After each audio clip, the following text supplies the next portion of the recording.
Part 1. The Storm. The white wedding dress felt heavy as rain started falling. Maya pulled her veil closer to her face, looking out the car window at the dark clouds gathering above the mountain road. This wasn't how her wedding day was supposed to go. "Don't worry, sweetheart," her cousin Lisa said from the driver's seat. "We'll make it to the church on time." The weather forecast said light rain, nothing more. Maya nodded, but felt worried inside. The mountains looked scary today, covered in thick gray clouds. She had wanted a simple wedding in the city, but her fiancé David insisted on having it at the old mountain church. He said it would be romantic and special. Right now, it just felt like a mistake. The car radio started making static sounds. Lisa tried different stations, but nothing came through clearly. "Must be the mountains blocking the signal," she said, turning it off. Maya looked at her phone. No signal bars at all. She felt cut off from the world, sitting in this car in her expensive white dress going to marry a man she had only known for 8 months. Her parents loved David because he had money and a good job. But Maya sometimes wondered if she really knew him at all. "Look at those clouds," Lisa said, pointing ahead. "They're getting really dark." The rain got heavier. Soon it was hitting the windshield so hard that the wipers could barely keep up. Maya could see other cars from their wedding party ahead of them on the winding mountain road. Everyone was driving slower now. Then the rain turned to ice. "Oh no," Lisa whispered, gripping the steering wheel tighter. "This is not good." The road became slippery. Maya watched as the car in front of them started sliding sideways. Lisa pressed the brakes gently, but their car began sliding too. The mountain road had no guardrails here, just a steep drop into the forest below. "Hold on," Lisa shouted. The car spun around once, twice, then slammed into a tree on the side of the road. Maya's head hit the window and everything went quiet for a moment. When she opened her eyes, she saw steam coming from the front of the car. "Lisa, are you okay?" Maya asked, touching her forehead. It was bleeding a little. Lisa was slumped over the steering wheel, not moving. Maya's heart started racing. She tried to wake her cousin up, but Lisa just moaned softly. She was alive but hurt. Maya looked around. The other wedding cars were nowhere to be seen. They must have made it past the bad spot before the ice got really thick. She and Lisa were alone on the mountain road in a broken car. She tried her phone again. Still no signal. The ice kept falling, making everything look white and dangerous. Maya knew she had to get help. But how? She couldn't leave Lisa alone, and the car wouldn't start when she tried the key. Then she heard another car coming. Maya got out carefully, her high-heeled wedding shoes slipping on the ice. She waved her arms, trying to get the driver's attention. But the car was going too fast for the icy conditions. It slid right past them and disappeared around the curve. Maya got back in the car, shivering. The wedding dress was not made for cold mountain weather. Lisa was still unconscious but breathing normally. Maya didn't know what to do. Hours passed. The ice storm got worse. Maya tried to keep Lisa warm by covering her with her wedding veil. She found an old blanket in the back seat and wrapped it around both of them. The car got colder and colder as the day went on. By evening, Maya was really scared. No other cars had come by. The ice was so thick now that even if someone found them, it would be hard to get help up this mountain. She was hungry, cold, and worried about Lisa, who still hadn't woken up properly. That's when she made a decision that would change her life forever. Maya decided to walk down the mountain to find help. She knew it was dangerous, but staying in the car might be even more dangerous. Lisa needed medical help, and Maya was the only one who could get it. She left a note for Lisa in case she woke up, explaining where she was going.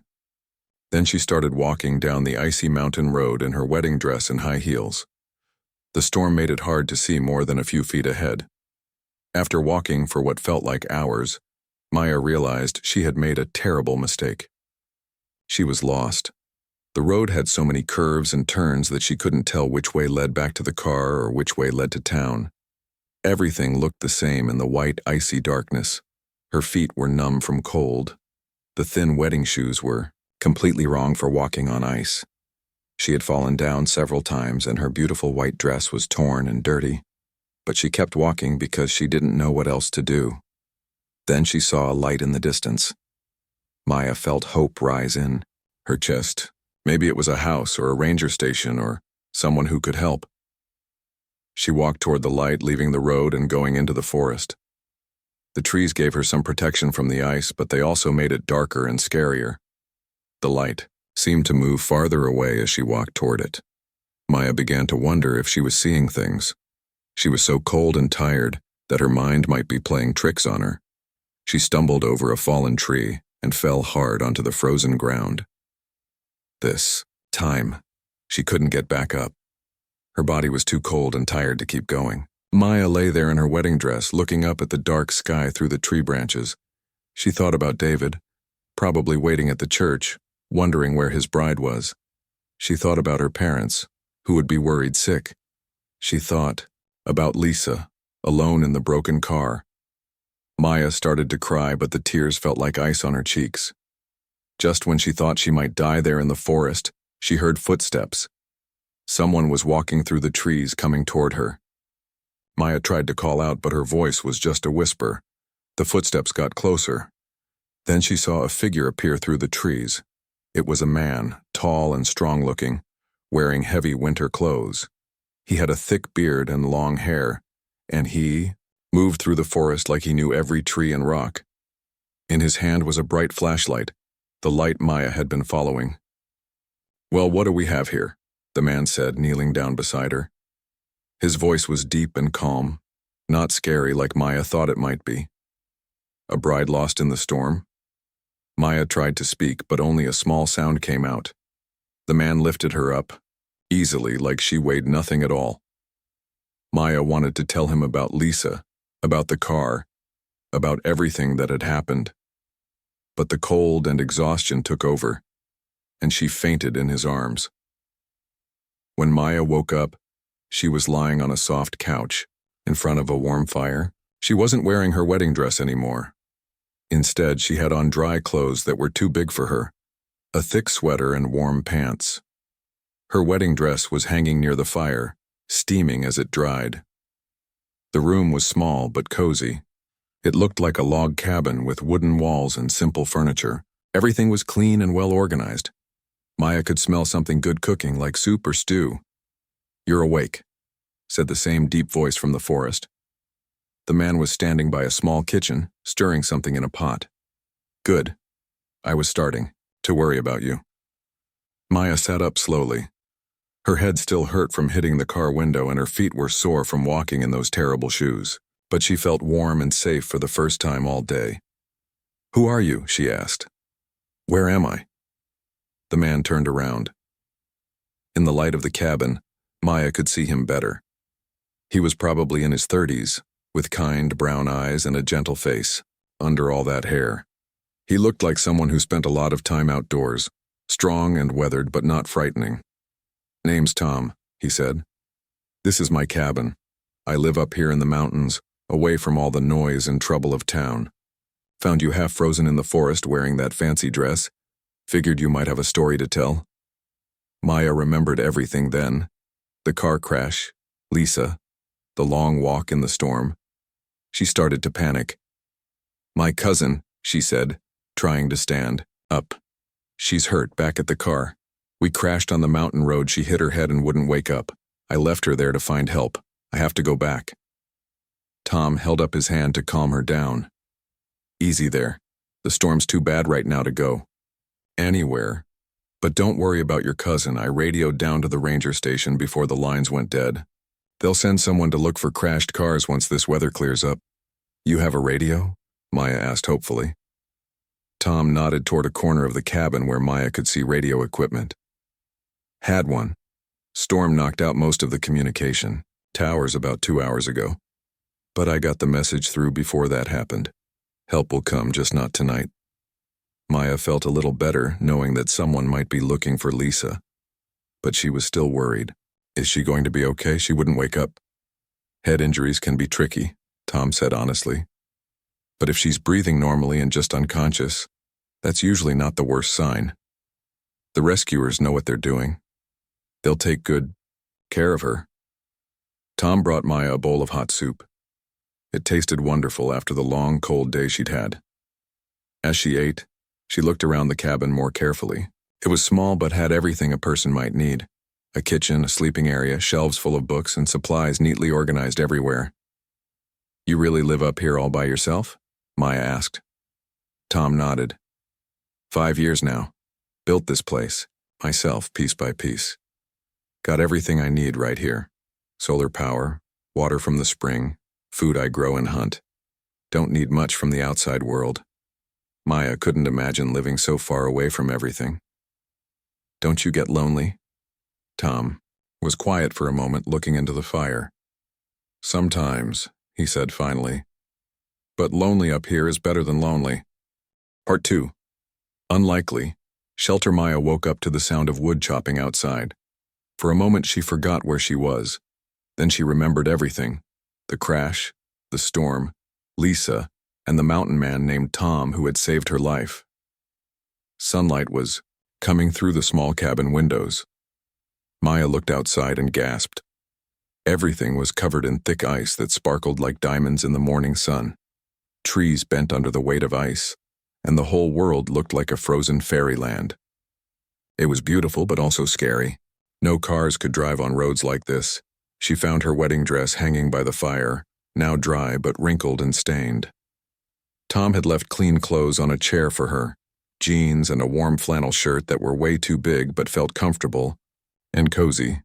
When Maya opened the cabin door, cold air hit her face like a slap. Tom was splitting wood with an axe, making a neat pile beside the cabin. He looked like he had been doing this kind of work his whole life, swinging the axe with smooth, powerful motions.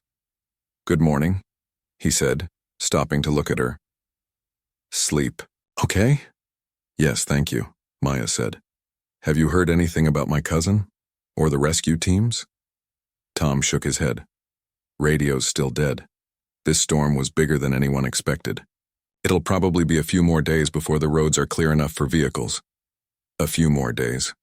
Maya felt her stomach tighten with worry. What was David thinking?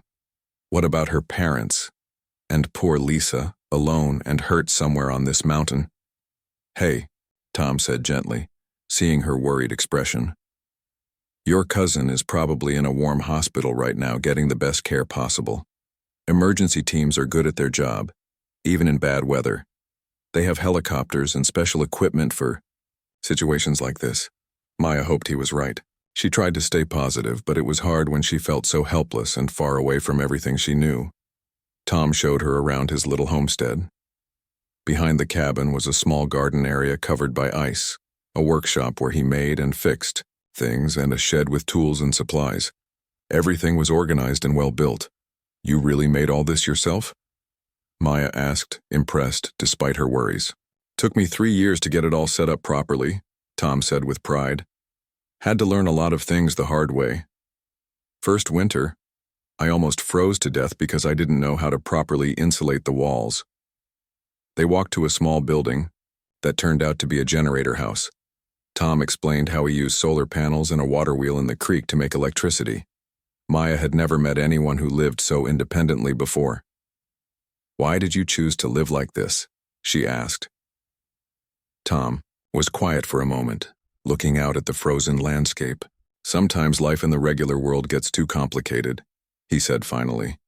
"Up here things are simple. You work hard, you take care of what you have, and you don't have to worry about all the fake stuff that doesn't really matter." Maya understood what he meant, even though she had never thought about it that way before. Her life in the city was full of things that seemed important, but maybe weren't really. Like having the perfect wedding, or impressing people she barely knew, or buying things she didn't actually need. As the day went on, Tom taught Maya how to do basic things around the cabin. He showed her how to keep the fire going, how to pump water from the well, and how to prepare simple meals from the supplies he kept stored away. Maya was surprised at how much she enjoyed learning these practical skills. At home, she lived in an apartment where everything was automatic. She just turned switches and things happened. Here, she had to think about every action and understand how things actually worked. "You're a quick learner," Tom said as Maya successfully started a fire. In the wood stove. Most city folks have trouble with the basics. I guess I never had to learn before, Maya admitted. Everything was always done for me, or done by machines.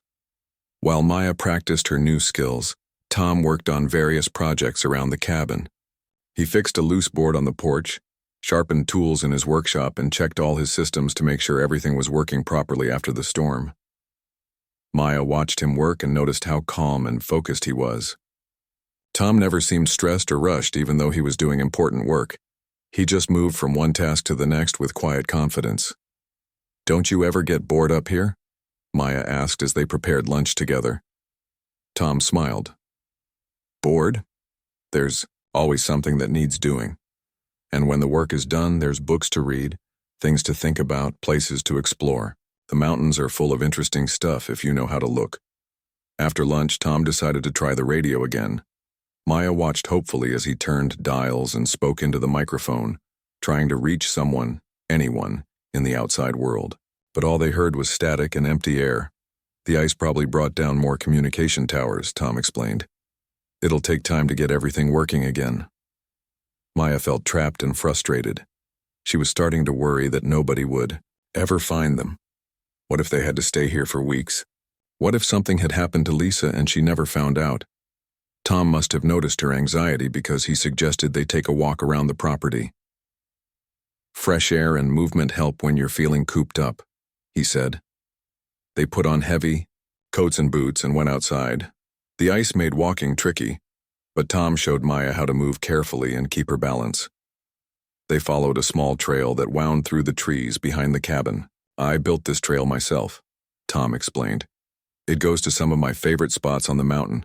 There's a waterfall about half a mile up that way, and a meadow where deer come to graze in the evenings." As they walked, Tom pointed out different plants and animal tracks in the snow and ice. Maya had never paid much attention to nature before, but Tom made it interesting. He knew which berries were safe to eat, which birds made which sounds, and how to tell what animals had passed by just from looking at their footprints. "How did you learn all this?" Maya asked. "Books mostly at first," Tom said. "Then lots of trial and error. Made plenty of mistakes in the beginning. But the mountains are good teachers if you pay attention to what they're trying to tell you." They came to a clearing where Maya could see for miles across the frozen mountain landscape. It was breathtakingly beautiful, but also a little frightening. The world looked so big and wild, and she felt so small in comparison. "It's amazing," Maya said, "but also kind of scary. All this wilderness, and we're the only people for miles around." "That's what I like about it," Tom said. "In the city, you're surrounded by millions of people, but you might not really know any of them.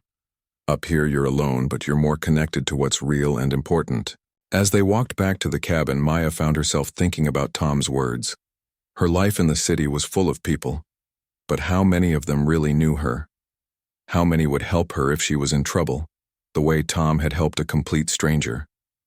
She thought about David, her fiancé. Would he have carried her through a freezing storm to safety? Would he have given up his bed and cooked for her without expecting anything in return? Maya realized she wasn't sure, and that bothered her. That evening, as they sat by the fire eating dinner, Tom told Maya more about his life. He had grown up in a small town, gone to college, and worked in an office for several years. But after his father died and his long-term relationship ended badly, he decided he needed a completely different kind of life. "I was tired of feeling like I was just going through the motions," Tom explained. "Every day was the same. Wake up, go to work, come home, watch TV, go to bed. I felt like I was sleepwalking through my own life." Maya understood that feeling. Her own life often felt like she was just checking boxes on someone else's list of what she was supposed to do.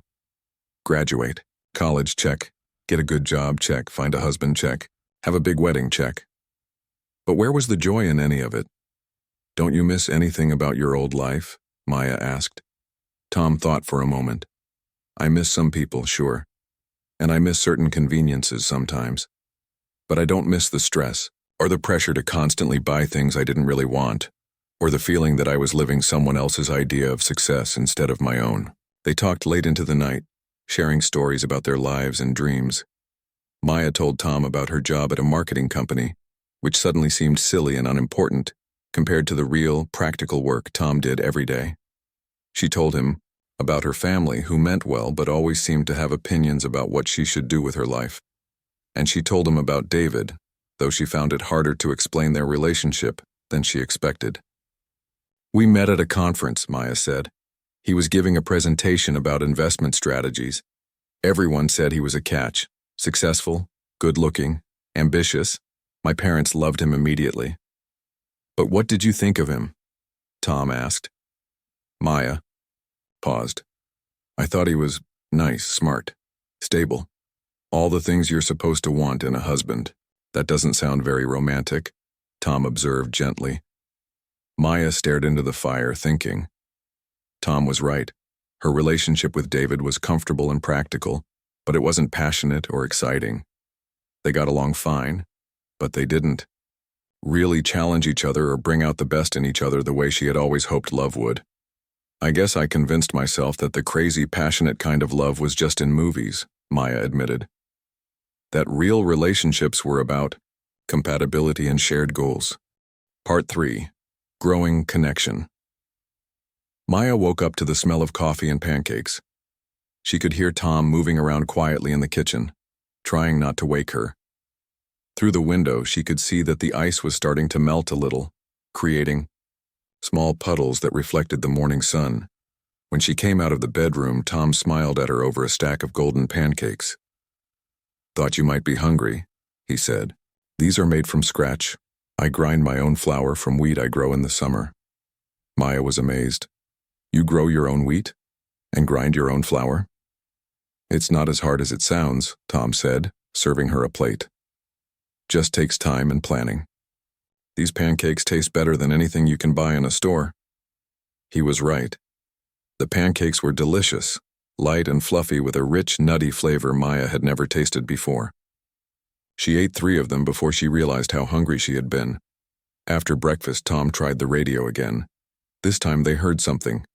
Faint voices cutting through the static. Tom worked with the dials, trying to make the signal clearer. "This is Mountain Rescue Base," came a scratchy voice. "Anyone receiving, please respond." Tom grabbed the microphone. "Mountain Rescue, this is Tom Henderson at Bear Creek Canyon. I have a woman here who was in a car accident on Route 15 2 days ago. Her cousin may still be trapped in the vehicle. Over." Maya's heart pounded as they waited for a response. Finally, the voice came back. "Tom, good to hear from you. We found the vehicle yesterday afternoon. Female victim was taken to Valley General Hospital with a concussion but is expected to make a full recovery. Over." Maya felt tears of relief run down her cheeks. Lisa was alive and safe. The terrible weight she had been carrying since the accident lifted from her shoulders. "The missing woman is with me and in good condition," Tom continued into the radio. "Road conditions up here are still too dangerous for vehicle rescue. We'll advise when safe for pickup." Over. "Understood, Tom. Tell her family is worried sick but glad she's safe. We'll coordinate pickup when conditions improve. Over and out." Maya was crying and laughing at the same time. "She's okay," she kept saying. "Lisa's okay." Tom smiled and handed her a tissue. "I told you the rescue teams were good at their job." With her biggest worry resolved, Maya felt like she could breathe properly for the first time in days. But now she had other things to think about. Her family knew she was alive, but they must be going crazy wondering where she was and when she was coming home. And David, what must he think about his bride disappearing on their wedding day? "When do you think they'll be able to come get me?" Maya asked. Tom looked out the window at the melting ice.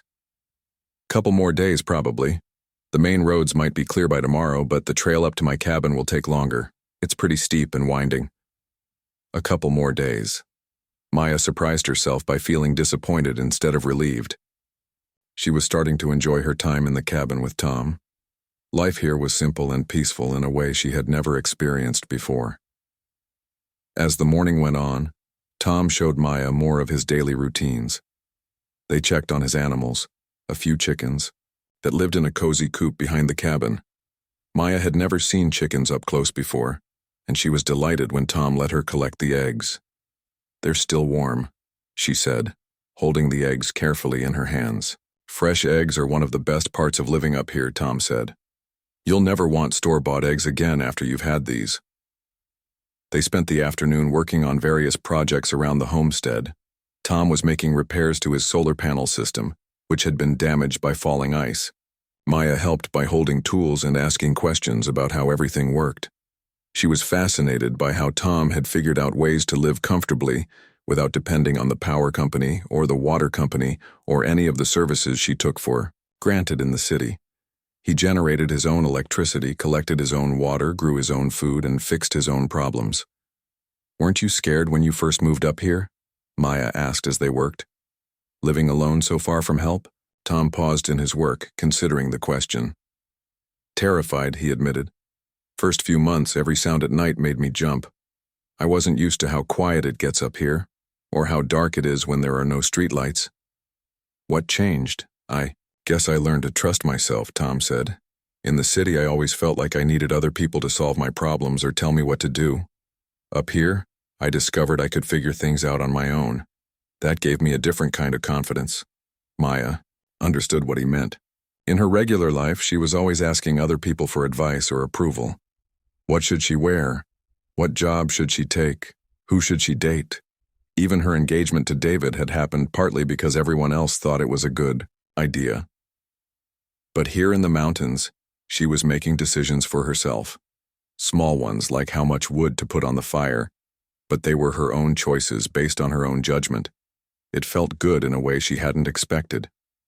That evening, as they sat by the fire again, Maya asked Tom to tell her more about his life before the mountains. She was curious about what had driven him to make such a dramatic change. "I worked at a financial planning company," Tom said. 60 hours a week, helping rich people figure out how to get richer. The money was good, but I felt empty inside. "What was the final straw?" Maya asked. Tom stared into the fire for a long moment. "My dad got sick," he said quietly. "Cancer. I took time off work to take care of him, but my boss made it clear that my career would suffer if I wasn't fully committed to the company. So I had to choose between being there for my dying father and keeping a job that was slowly killing my soul. That must have been an impossible choice." "It wasn't, actually," Tom said. "I chose my dad without hesitation, spent his last 6 months with him, and it was the most meaningful time of my adult life. We talked about everything. What mattered, what didn't, how to live with purpose instead of just going through the motions." Maya felt tears in her eyes. "I'm sorry you lost him." "Me too. But he gave me something important before he died. He made me promise to live my life for myself, not for other people's expectations. This cabin, this whole life up here, it's me keeping that promise." They sat in comfortable silence for a while, both lost in their own thoughts.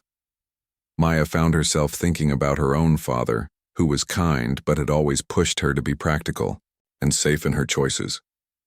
Would he understand if she made a dramatic change in her life the way Tom had? "Do you ever regret it?" Maya asked. "Giving up your old life?" Tom smiled. "Never. Even on the hardest days up here.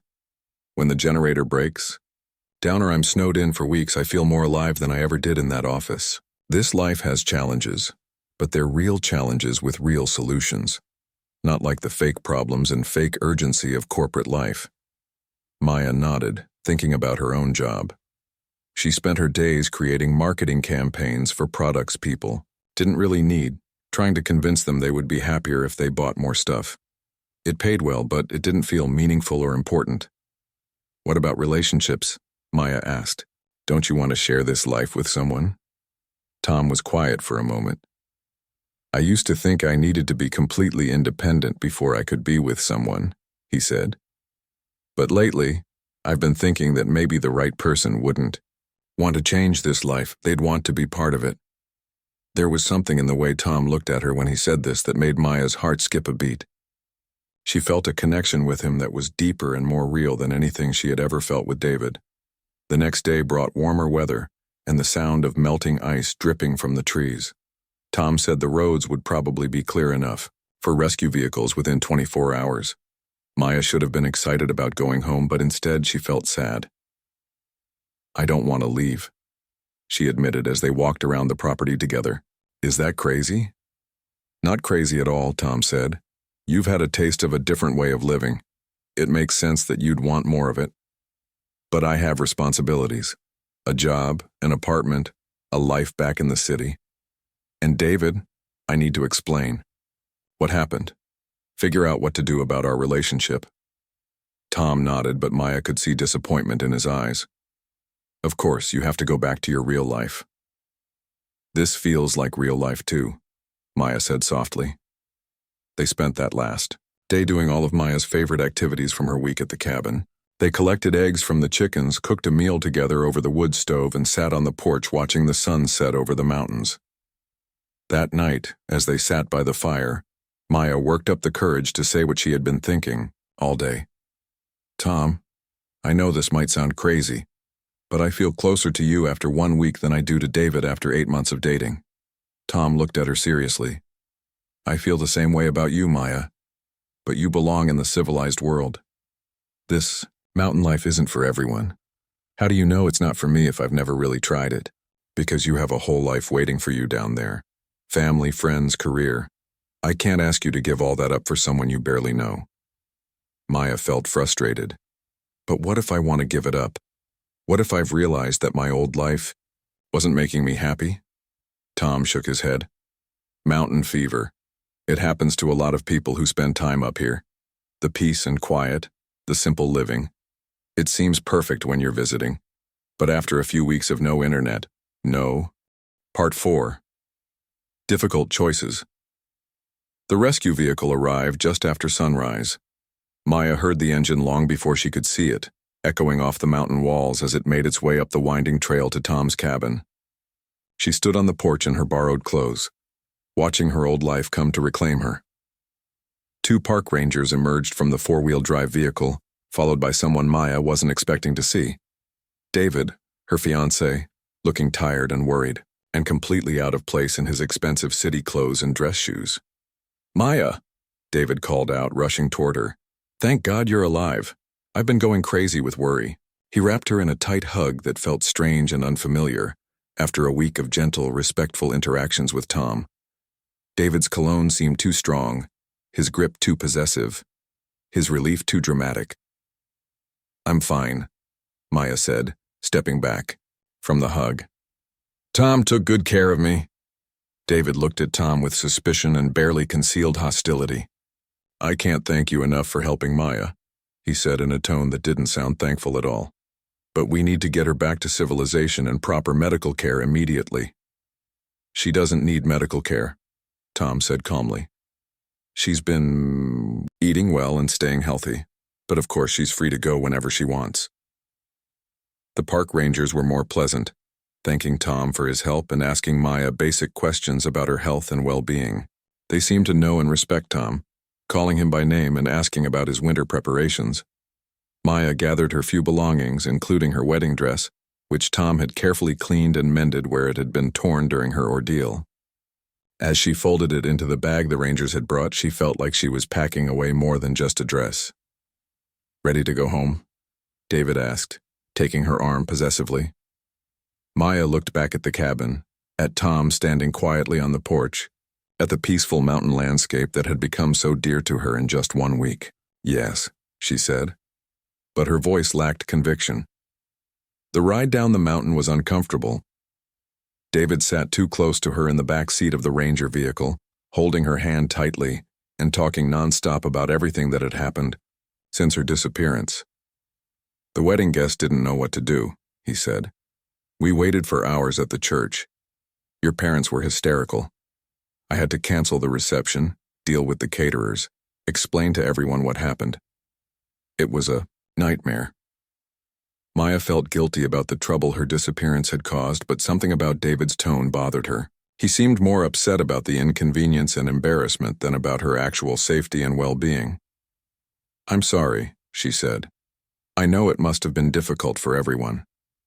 Difficult doesn't begin to cover it, David continued. Do you have any idea how much money we lost? The reception hall, the flowers, the photographer. None of it was refundable. And the guests who traveled from out of town, the hotel rooms they booked. Maya stared at him. I almost died, David. Lisa was in the hospital with a head injury. And you're worried about money? David had the grace to look embarrassed. Of course I was worried about you. That's why I came up here personally to bring you home. But practical matters have to be dealt with too. We'll need to reschedule everything, send out new invitations. Reschedule? Maya felt a cold knot forming in her stomach.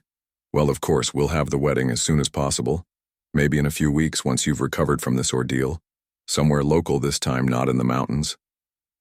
Maya looked out the window at the forest passing by. The idea of immediately planning another wedding, of picking up exactly where they had left off, filled her with a sense of dread she couldn't explain. When they reached the hospital where Lisa was recovering, Maya insisted on seeing her cousin before doing anything else. Lisa was awake and alert, with a bandage on her forehead but otherwise looking much better than Maya had feared.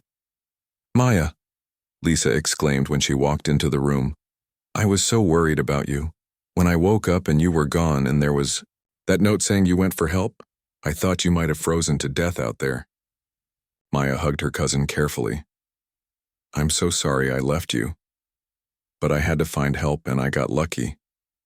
A man who lives in the mountains found me and took care of me until the rescue team could get through." "A mountain man?" Lisa raised her eyebrows, with interest. "What was he like?" Before Maya could answer, David interrupted. "He was just a local who helped out. Nothing important. The main thing is that Maya is safe and we can get back to our normal lives." Maya shot David an annoyed look. Tom wasn't nothing important. He had saved her life and shown her a completely different way of living. But she didn't want to argue about it in front of Lisa. They spent an hour at the hospital with Maya telling a carefully edited version of her week in the mountains. She left out most of her deep conversations with Tom and her growing feelings for him. But even her simple description of learning to chop wood and collect eggs made Lisa smile. "It sounds like you had quite an adventure," Lisa said. "Maybe it was good for you to get away from all the wedding stress for a while." "It wasn't a vacation," David said irritably. "It was a traumatic experience. Maya needs to focus on getting back to normal, not romanticizing what happened." Maya felt a flash of anger at David's dismissive tone, but she bit her tongue. She was starting to see a side of him she hadn't noticed before. Controlling, self-centered, and unwilling to consider that other people's experiences might be different from what he expected them to be. After leaving the hospital, David drove Maya to her apartment in the city. The familiar streets and buildings looked strange to her after a week in the mountains. Everything seemed gray and crowded and loud. The air smelled of exhaust and garbage instead of pine trees and clean snow. Her apartment felt like a museum of her old life. Everything was exactly as she had left it on her wedding day. Makeup scattered across the bathroom counter, shoes kicked off by the door, wedding planning notebooks spread across the kitchen table. It felt like looking at artifacts from a different person's life. David made himself at home immediately, opening her refrigerator and complaining that there was no food. "We'll need to go shopping," he announced. "And you should probably see a doctor just to make sure you're really okay. And we need to sit down with the wedding planner and figure out new dates for everything." Maya felt overwhelmed by his list of demands and expectations. "David, can we please just take things one day at a time? I've been through a lot, and I need some time to process everything that happened." "What's to process?" David asked, genuinely confused. "You got lost, someone helped you, now you're home safe. We should be grateful it wasn't worse and move on with our lives." Maya stared at him, realizing that he truly didn't understand what she had experienced in the mountains. To him, it was just an unfortunate delay in their wedding plans. He had no interest in hearing about what she had learned about herself, or how the experience had changed her perspective on what mattered in life. Over the next few days, Maya tried to settle back into her normal routine, but everything felt wrong. Her job at the marketing company seemed pointless and boring. Her co-workers' conversations about shopping and celebrity gossip felt trivial. Her apartment felt cramped and artificial after the spacious simplicity of Tom's cabin. David was constantly making plans for their rescheduled wedding, barely asking for Maya's input. He had decided on a local hotel ballroom, a date 6 weeks away, and a guest list that was even bigger than before because he wanted to make up for the disappointment of the canceled wedding. "I think we should have a smaller wedding," Maya suggested one evening as they looked at catering menus. "Something simple and intimate." "Absolutely not," David said firmly. "After all the drama and embarrassment, we need to show everyone that we're still strong as a couple. This wedding needs to be bigger and better than the original plan." Maya felt like she was being swept along by David's determination without any say in her own wedding. She tried to talk to him about her feelings, about what she had learned during her time in the mountains, but he dismissed everything as post-traumatic stress that she would get over once life returned to normal. The breaking point came 2 weeks after her return from the mountains. Maya had been feeling restless and unhappy, missing the peace and simplicity of life with Tom. She found herself daydreaming about the cabin, about the sound of wood chopping in the morning, and the sight of stars unobscured by city lights. David came over to her apartment with a stack of wedding vendor contracts for her to sign. As he spread them across her kitchen table, Maya felt a sense of panic rising in her chest. "I can't do this," she said suddenly. David looked up from the papers. "Can't do what? Sign contracts?" "Maya, we need to get these deposits in place or we'll lose our preferred vendors." "I can't get married," Maya said, the words coming out in a rush. "Not like this, not when I'm not sure it's what I really want." David's face went through several expressions: confusion, disbelief, and then anger. "What are you talking about? Of course you want to get married. We've been planning this for months. We already tried once, everyone's expecting us to reschedule. But what do you want, David? Do you want to marry me because you love me and can't imagine life without me? Or do you want to get married because it's the next logical step in our relationship timeline?" Part 5. Finding home 6. Months after breaking off her engagement with David, Maya stood at the edge of a cliff overlooking a valley full of troubled teenagers. She was wearing hiking boots, practical clothes, and a smile that had taken her months to find again. "Remember, the mountain doesn't care about your problems back home," she called out to the group of kids she was leading on a wilderness therapy expedition. "Up here, all that matters is working together, being honest with yourself, and taking care of each other." Maya had quit her marketing job 3 months after returning from Tom's cabin. The decision came after weeks of sitting in meetings about campaigns for products she didn't believe in, feeling like her soul was slowly dying in the fluorescent office lighting. Instead, she had used her savings to get certified as a wilderness therapy guide. The training was intense: first aid, group counseling, outdoor survival skills, crisis intervention. But every day of learning felt meaningful in a way her old job never had. Her parents thought she had lost her mind. "You had a stable career, and a good man," her mother said during one of their increasingly difficult phone conversations. "Now you're playing around in the woods with troubled kids for half the salary. When are you going to grow up and get serious about your life?" But Maya knew she had never been more serious about her life. Working with teenagers who were struggling with addiction, depression, family problems, and trauma was challenging in ways she had never imagined. But it was also deeply rewarding. She was helping people heal and discover their own strength, just like Tom had helped her. She hadn't contacted Tom since leaving his cabin. Part of her wanted to call him every day, but she remembered his advice about figuring out what she really wanted without his influence. She needed to know that the changes in her life were coming from her own authentic desires, not just from missing him. But today, as she led her current group of teenagers down a mountain trail toward their base camp, Maya knew it was time. She had spent 6 months building a new life based on her own values and interests. She had ended a relationship that wasn't right for her, changed careers to something meaningful, and learned to trust her own judgment. She was ready to find out if Tom had been right about mountain fever, or if her feelings for him and for mountain life were as real as they felt. The wilderness therapy program where Maya worked was based in the same mountain range where Tom lived, though about 30 miles away. She had chosen this location partly because she loved these mountains, and partly because she hoped she might run into him someday. After settling her group at base camp and making sure the other counselors had everything under control, Maya asked for a personal day. She borrowed one of the program's four-wheel drive vehicles and drove the winding mountain roads toward Bear Creek Canyon. Her heart pounded as she got closer to Tom's cabin. What if he didn't want to see her? What if he had moved on and found someone else? What if her feelings for him had been just a stress response to her traumatic experience, as David had suggested?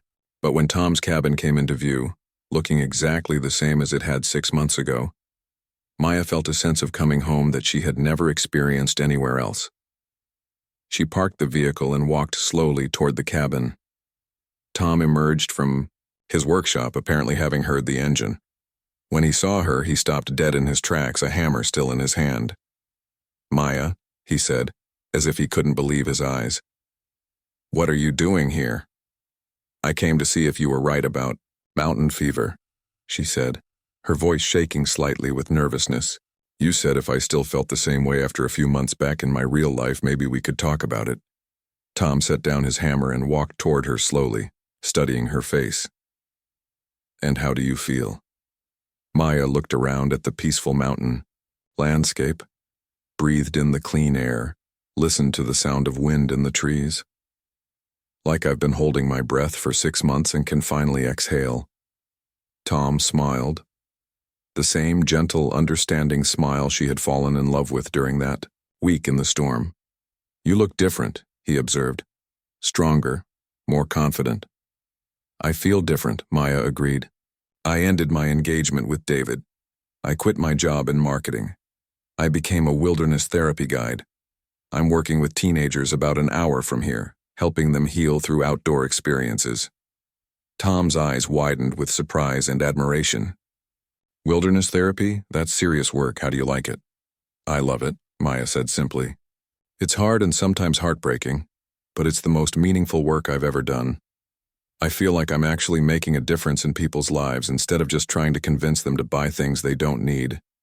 They stood looking at each other for a moment, both unsure what to say next. There was so much Maya wanted to tell him, but she didn't know where to start. "Would you like to come in?" Tom asked finally. "I just made coffee." Inside the cabin, everything was exactly as Maya remembered it, cozy, simple, warm, and welcoming. Tom poured coffee into 2 mismatched mugs, and they sat at the small kitchen table where they had shared so many conversations 6 months ago. "I thought about you every day," Tom admitted. "But I didn't want to interfere with your process of figuring things out. I hoped you would come back when you were ready, but I wasn't sure you would." "I almost didn't," Maya confessed. "Part of me was afraid you were right about mountain fever. That once I got back to normal life, I would realize this was all just a fantasy." "And what did you discover?" Maya chose her words carefully. "I discovered that my old life wasn't actually normal for me. It was what other people expected me to want, but it wasn't what I actually wanted. The week I spent here with you was the first time in years that I felt like myself." Tom reached across the table and took her hand. "I missed you," he said simply. "I missed having someone to share this life with. I missed your questions and your laughter and the way you threw yourself into learning new things." "I missed you too," Maya said, squeezing his hand. "But I also missed this place. And this way of living. It's not just about you, Tom. It's about finding a life that feels authentic and meaningful." They talked for hours, catching up on everything that had happened in the 6 months they had been apart. Tom told Maya about his winter projects, his plans for expanding his garden, and a book he was writing about sustainable mountain living. Maya told him about her wilderness therapy training, the teenagers she worked with, and how much she had grown from the experience. As the sun began to set, Tom asked the question Maya had been hoping for. "So what happens now? Your wilderness therapy job is only an hour away. Could you see yourself spending time here? Maybe we could try building something together." Maya felt her heart leap with joy, but she also knew there were practical matters to consider. "I would love that," she said. "But I want to be honest about the challenges. My work requires me to be away for weeks at a time, leading groups in different locations. And I make a lot less money than I used to, so I can't contribute much financially to improving the homestead." Tom laughed. "Maya, I chose this life specifically to get away from worrying about money and conventional success. If you can contribute your skills, your energy, and your company, that's worth more to me than any paycheck. What about my work? Schedule? Maya asked. The therapy groups require a lot of commitment and time away. Then we'll figure it out, Tom said. Maybe I can help with your program sometimes. I know these mountains better than anyone, and I've been thinking about ways to share what I've learned about sustainable living with people who might benefit from it. Maya's eyes lit up. That's actually a brilliant idea. A lot of the kids I work with come from chaotic urban environments. They've never experienced the kind of peace and self-sufficiency you've created here. It could be incredibly healing for them. They spent the evening making plans and dreaming about possibilities. Maya could base herself at Tom's cabin between wilderness therapy sessions. Tom could help develop programs that taught practical skills alongside emotional healing. Together, they could create something unique and valuable. But more than the practical plans, Maya was excited about building a life with someone who truly understood and supported her values. Tom didn't want to change her or make her into someone else.